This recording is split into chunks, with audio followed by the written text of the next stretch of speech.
మీ కథల సమయంకు స్వాగతం. నేను మీ రమ్య. హలో అండి. లలిత శ్రీపతి గారు రాసిన సంగీతారాధ్య మినీ నవల 5వ భాగం వినే ముందు భాగాల లింక్స్ కిందన్న డిస్క్రిప్షన్ బాక్స్లో ఉన్నాయి. ముందుగా వినేసి ఈ భాగం వినండి. శ్రీదేవి హేమల పెళ్లిళ్ళు. శ్రీదేవి చక్కగా సంసారం చేసుకుంటే హేమ కాపురం గొడవలతో చెడిపోయింది. ఒక తోడు కోసం ఆరాట పడుతున్న శిశిరకి తనకు కూడా పెళ్లి సంసారం కావాలని మనసులో కోరిక పుట్టింది. సినీ ప్రపంచంలో శిశిర, మయూర్ మంచి పేరు డబ్బు గడించారు. ఇల్లు, కారు, నగలు, విదేశీ ప్రయాణాలు, అన్ని రకాల సౌకర్యాలు అనుభవిస్తోంది శిశిర. ఇదే తన జీవితంలో భర్తతో స్థిరపడి ఆనందించాల్సిన సమయం అనుకుంది. శిశిర, మయూర్ చాలా సినిమాల్లో ఇద్దరు ప్రేమ గీతాలు పాడుతూ ఎప్పుడు పీకల్లోతు ప్రేమలో మునిగిపోయారో గుర్తించేలోగా ఒకరినొకరు వీడి ఉండలేని పరిస్థితి వచ్చింది. శిశిరకి ఎప్పుడూ మయూర్ నామస్మరణే.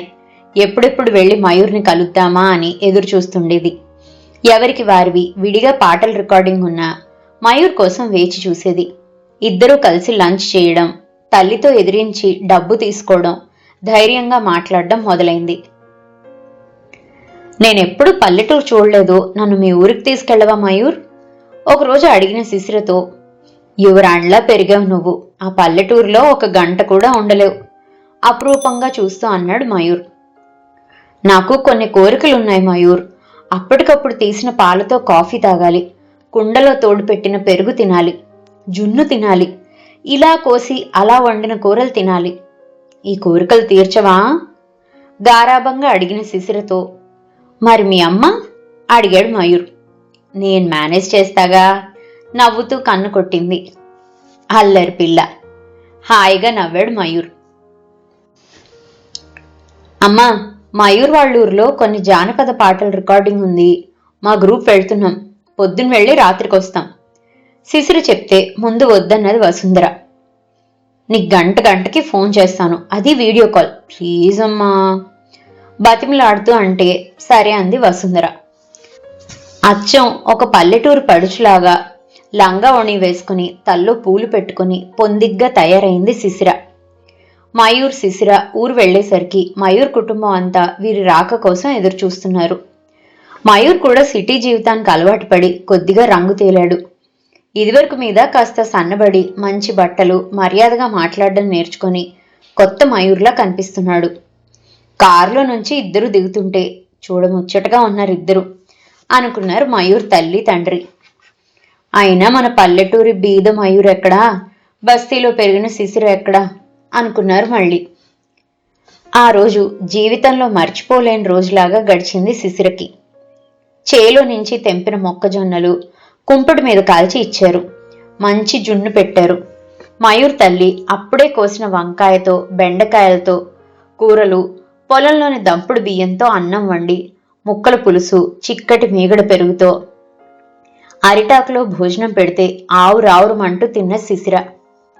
మయూర్ వాళ్ళమ్మ తన దగ్గర కూర్చొని కొసరి వడ్డిస్తుంటే కళ్లల్లో నీళ్లు తిరిగే శిశిరకి.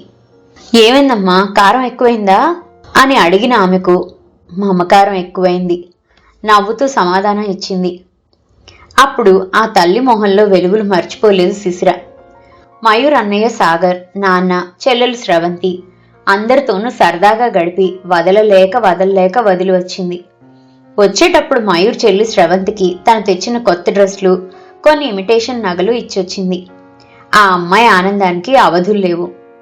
థ్యాంక్స్ శిశిరక్క అంటే అక్క కాదు వదిన సరిదిద్ది మయూర్ వంక కొంటెగా కన్ను గీటింది. ష్, రహస్యం, ఎవరికీ చెప్పకు, మయూర్ చెల్లికి గట్టిగా చెప్పాడు. తమతో చక్కగా కలిసిపోయిన శిశిరని మెచ్చుకున్నారు అందరూ. మయూర్, శిశిర కలిసి కొన్ని జానపద పాటలు పాడి రికార్డ్ చేశారు. సాగర్ ఫోన్లో వీడియోలు తీస్తే అప్పటికప్పుడు అప్లోడ్ చేశారు. కొన్ని గంటల్లోనే కొన్ని వేల వ్యూస్ వచ్చాయి. తిరుగు ప్రయాణంలో శిశిర చాలా ఉత్సాహంగా ఉంది. మయూర్ కార్ డ్రైవ్ చేస్తుంటే కిటికీ అద్దం దించుకొని చల్లటి గాలి వస్తుంటే ఎంత బాగుంది చల్లని గాలి అని కూని రాగాలు తీస్తూ, ఎన్ని ఏసీలు పెట్టుకున్నా ఇలాంటి గాలి రాదు మయూర్. మన పెళ్ళయ్యాక మనం పల్లెటూరులోనే ఉందామా? ఎప్పుడు మన రికార్డింగ్స్ ఉంటాయో అప్పుడే మనం సిటీకి వెళ్దాం. కనీసం వారానికి 2 రోజులైనా ఇక్కడ ఉండాలి.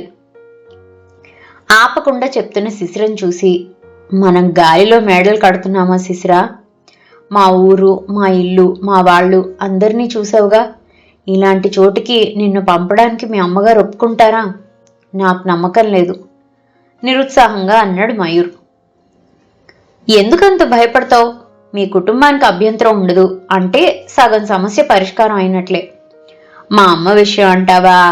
ఆవిడని ఎలా ఒప్పించాలో నాకు తెలుసు. మా నాన్న కూడా పెద్ద అడ్డు చెప్పరు. నేను ఇంతకు ముందే చూశారుగా. మళ్ళీ ఒకసారి నాన్న దగ్గరికి వెళ్దాం. ఈసారి తాతయ్య వాళ్ళ దగ్గరికి వెళ్ళి కలుద్దాం.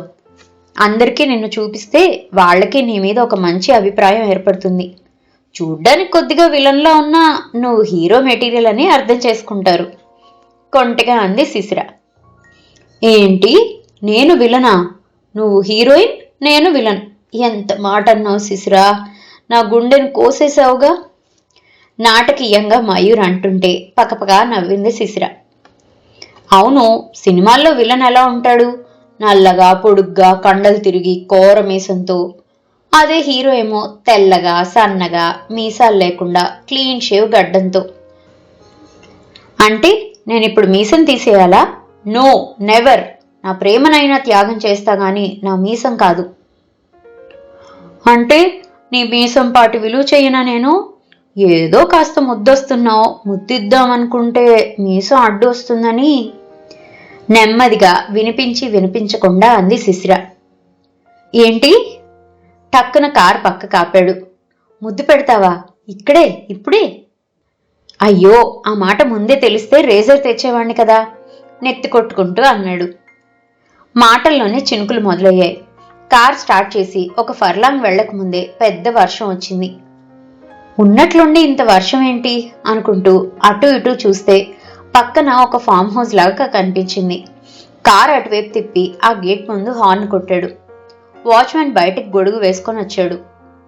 ఎవరు సార్ అంటూ. పెద్ద వర్షం వస్తుంది బాబు, కొంచెం సేపు ఉండి వర్షం తగ్గాక వెళ్తాం. అద్దం దించి అంటున్న మయూర్ పక్కన శిశిరను చూసి, అయ్యో ఆడవాళ్ళు ఉన్నారే, రండి బాబు అంటూ పరిగెత్తాడు. కార్ పోర్టికోలో ఆపి లోపలికి వెళ్లారు మయూర్, శిశిర. ఒక హాల్ లాగా ఉంది. అక్కడ ఉన్న సోఫాలో కూర్చున్నారు ఇద్దరు. మంచినీళ్ళు పట్టుకొని వచ్చాడు. ఆ వాచ్మెన్, మా సార్ వాళ్ళు ఇప్పుడే వెళ్లారు, ఒక అరగంట ముందు వస్తే వాళ్ళని కలిసేవారు అంటూ ప్లేట్లో బిస్కెట్లు, స్వీట్, వేయించిన జీడిపప్పు పెట్టాడు. తీసుకోండి బాబు, నేను వేడిగా చాయ్ ఇస్తాను అన్నాడు. అయ్యో ఇవన్నీ ఏంటి అంటే, సారు అన్నీ ఉంచేసి వెళ్లారు, చాలా ఉన్నాయి, తినండి పర్వాలేదు అన్నాడు అతను. ఒక గంట అయినా వర్షం తగ్గుముఖం పట్టలేదు. ఇంకా రాలేదేమిటి అని వసుంధర ఫోన్ చేస్తే, వర్షం వస్తుందని మయూర్ వాళ్ళ ఇంట్లో ఉండిపోయాం, ఇక్కడ సిగ్నల్ సరిగ్గా లేదు అని మెసేజ్ పెట్టింది శిశిర. ఈలోగా వీరి వివరాలు కనుక్కున్న వాచ్మ్యాన్ వాళ్ళ ఓనర్కి ఫోన్ చేశాడు.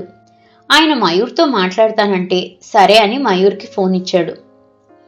నమస్తే సార్, మేము మా ఊరి నుంచి వస్తూ వర్షానికి ఇక్కడ ఉండిపోయాం, వర్షం తగ్గగానే వెళ్ళిపోతాం అంటున్న మయూర్ని అతను ఆపి, మా రంగయ్య చెప్పాడండి, మీరు మీ భార్యతో వచ్చారట కదా, ఇంత వర్షంలో రాత్రి వెళ్లడం సేఫ్ కాదు. అతనికి చెప్తాను, గెస్ట్ రూమ్ ఇస్తాడు, పడుకొని ఉదయం వెళ్ళండి. మయూర్ ఏదో అనేలోగా ఓకే గుడ్ నైట్ అని పెట్టేశాడు. మయూర్ శిశిర వంక అయోమయంగా చూశాడు. వాచ్మెన్, ఉండండి మీకు భోజనం తయారు చేయిస్తా అని వెళ్ళాడు. శిశిర ఏమనుకుంటుందో అని భయపడుతున్న మయూర్ శిశిర నవ్వు ముఖం చూసి ధైర్యం తెచ్చుకొని, వాళ్ళెవరో నాకు తెలీదు, ఇది నా ప్లాన్ కాదు అన్నాడు. గుమ్మడికాయ దొంగంటే భుజాలు తడుముకుంటావేంటి, ఇదంతా నీ ప్లాన్ అని నాకు తెలుసు. ఆగి మయూర్ వైపు చూస్తే పాలిపోయిన ముఖంతో, శిశిరా పక్కున నవ్వింది శిశిర. పిచ్చి మయూర్, నీ మీద అనుమానపడితే నా మీద నేను అనుమానపడినట్లే. మాటల్లోనే వాచ్మెన్ రంగయ్య భోజనం వేడిగా తెచ్చిపెట్టాడు. మీరు తినండి, ఈలోగా నేను గది శుభ్రం చేస్తాను, వర్షం పెద్దదైంది, కరెంట్ కూడా పోవచ్చు, జనరేటర్ ఉంది అని అన్నీ అక్కడ సర్ది పెట్టాడు. బయట చల్లగా ఉంది. వేడిగా భోజనం చూశాక ఆకలి తెలిసింది ఇద్దరికి. గబగబా భోజనం పూర్తి చేశారు. రంగయ్య వచ్చి, సార్ రూమ్ రెడీ చేశాను, నీళ్లు కూడా పెట్టాను, ఏదైనా అవసరం ఉంటే అక్కడ బెల్ కొడితే నాకు మా ఇంట్లో వినిపిస్తుంది. ఉదయం కాఫీ టిఫిన్ చేసి వెళ్ళొచ్చు అని తలుపు దగ్గరికి వేసి వెళ్ళాడు. ఇద్దరూ ముఖాలు చూసుకున్నారు. నేను సోఫా మీద పడుకుంటాను, నువ్వు మంచం మీద పడుకో అన్నాడు మయూర్. సరే అని మంచం మీద పడుకుంది శిశిర. అలసిపోయారేమో, ఇద్దరికి మంచి నిద్ర పట్టేసింది. పెద్ద ఉరుముల శబ్దం, వెంటనే పిడుగు పడ్డట్టు చెవులు చిల్లు పడేలా శబ్దం వచ్చింది. ఆ శబ్దానికి ఉలిక్కిపడ్డ శిశిర కెవ్వును కేక పెట్టింది. చుట్టూ చిమ్మ చీకటి, మధ్యలో కళ్ళు చెదిరిపోయే మెరుపులు. భయంతో వణికిపోతుంది శిశిర. ఆ కేకకి గభాలన లేచి వచ్చాడు మయూర్. ఏమైంది శిశిర? పిడుగు పడింది, భయపడకు. ఆమె వీపు మీద నెమ్మదిగా నిమురుతూ ధైర్యం చెప్పాడు. నాకు భయం వేస్తుంది, నాకు ఉరుములు పిడుగులు అంటే భయం. మయూర్ ప్లీజ్ ఇక్కడే ఉండు. మయూర్ని గట్టిగా హత్తుకుంది. నేనిక్కడే ఉన్నాను, నువ్వు పడుకో అని మయూర్ విడిపించుకున్నా వదలకుండా ఇంకా గట్టిగా కౌగిలించుకుంది శిశిర. ఆ వర్షం చల్లదనంలో, చిమ్మ చీకటిగా ఉన్న గదిలో, ఉరుములు మెరుపులతో భయం వేసే వాతావరణంలో ఎవరు ఎవరిని దగ్గరికి తీసుకున్నారో తెలియని పరిస్థితుల్లో ఇద్దరూ ఒకటయ్యారు. అలసిన శరీరాలతో ఎప్పుడు నిద్రలోకి ఒదిగిపోయారో తెలియలేదు. తెల్లవారి వర్షం తగ్గి నునులేత కిరణాలు మీద పడుతుంటే మెలకు వచ్చింది ఇద్దరికి. శిశిర మయూర్ వంక సిగ్గుగా చూస్తుంటే ముందు అయోమయంగా, తర్వాత కంగారుగా, ఆ తర్వాత అపరాధ భావంతో శిశిర వంక చూస్తూ తలదించుకున్నాడు. అంత తలదించుకునే పనులు చెయ్యలేదు మనం మయూర్. మనం పెద్దవాళ్ళకి చెప్పి ఒప్పించి పెళ్లి చేసుకుందాం అనుకున్నాం. దేవుడు మనం భార్యాభర్తలు అవ్వాలని దీవించి వాళ్ళు ఒప్పుకున్నా లేకపోయినా మనం భార్యాభర్తలు అని చెప్పాడు అనిపిస్తుంది. శిశిర మాటలకి మయూర్ కొద్దిగా ఆశ్చర్యంగా చూసి, ఎంతో వైభవంగా జరగాల్సింది ఇలా జరిగింది, నీకు బాధగా లేదా? ఏమీ లేదు, చాలా సంతోషంగా ఉంది. నా మనసులో నిన్న మీ ఇంట్లోకి కోడలుగా అడుగుపెట్టి ఎంతో సంతోషంగా గడిపిన రోజే ఇలా మన ఇద్దరి కలయిక నాకు చాలా ఆనందంగా ఉంది. నీ పద్ధతి చూస్తే నువ్వు బాధపడుతున్నావు. నేనంటే ఇష్టం లేదా? నన్ను పెళ్లి చేసుకోవాలి అనుకోలేదా? కొద్దిగా నిరుత్సాహంగా అంది. లేదు నా బంగారం, నేను నీకు తగిన వాడిని అవునా కాదా అని అనుమానం, అంతే. నా అలాంటి వాడికి ఎన్నో బంగారు పూలతో పూజ చేస్తే కానీ దొరకని అదృష్టానివి నువ్వు. అందుకే ఎక్కడ నువ్వు దూరం అవుతావో అని భయం. చెప్తుంటే మయూర్ కళ్ళల్లో నీళ్లు చిప్పిల్లాయి. పిచ్చి మయూర్, నీ మంచితనం గొప్పతనం నీకు తెలీదు. నువ్వు కాదు, నేనే అదృష్టవంతురాల్ని. నేను చిన్ననాటి నుంచి పొందిన అపురూపమైన ప్రేమ అందించావు. మయూర్ నుదుటను ముద్దు పెట్టింది. ఈలోగా రంగయ్య తలుపు కొట్టాడు. అమ్మా, వర్షం తగ్గింది, కాఫీ టిఫిన్ రెడీ అన్నాడు. వస్తున్నాను రంగయ్య. ఇద్దరూ తయారై బయటికి వెళ్ళి టిఫిన్ తిని కాఫీ తాగి వెళ్లేటప్పుడు రంగయ్య చేతిలో కొంత డబ్బు పెట్టాడు మయూర్. అయ్యో ఎందుకు బాబు, సార్ కోప్పడతారు అంటే నువ్వు మా సొంత బంధువులా ఆదరించావు. ఇంత రాత్రి వర్షంలో నువ్వు చెప్పకపోతే మీ సార్ కూడా ఒప్పుకునేవారు కాదు. ఆయనకు కూడా ఫోన్ చేసి థ్యాంక్స్ చెప్పాను. ఈసారి మీ సార్ని అడిగి నీకోసం వచ్చి ఇంకో రోజు ఉంటాం. మా జీవితంలో మర్చిపోలేని రాత్రి ఇక్కడ గడిపాం అని శిశిర వంక చూసి నవ్వాడు. సిగ్గుతో ఎర్రపడ్డ బుగ్గలతో ఉన్న శిశిరని దగ్గరగా తీసుకొని బయటకు వచ్చాడు మయూర్. ఇదండి లలిత శ్రీపతి గారు రాసిన సంగీతారాధ్య మినీ నవల 5వ భాగం. శిశిర మయూర్ల పెళ్లికి వసుంధర ఒప్పుకుందా? వారి జీవితం ఏ మలుపులు తిరిగింది? శిశిర కూతురు ఆరాధ్య హేమ దగ్గర ఎందుకుంది? వీటన్నిటికీ సమాధానం వచ్చే భాగంలో విందాం. ఈ కథ కనుక మీకు నచ్చినట్లయితే కింద కనిపిస్తున్న హైప్ ఆప్షన్ని క్లిక్ చేసి ఈ కథ మరింత మందికి చేరువయ్యేలా ప్రోత్సహిస్తారని ఆశిస్తున్నాను. మరో భాగంతో మళ్ళీ కలుసుకుందాం. అంతవరకు సెలవు. ఈ కథ కనుక మీకు నచ్చినట్లయితే లైక్ చేయండి, షేర్ చేయండి. అండ్ మరిన్ని ఇంట్రెస్టింగ్ కథల కోసం ప్లీజ్ సబ్స్క్రైబ్ టు మీ కథల సమయం. Thank you.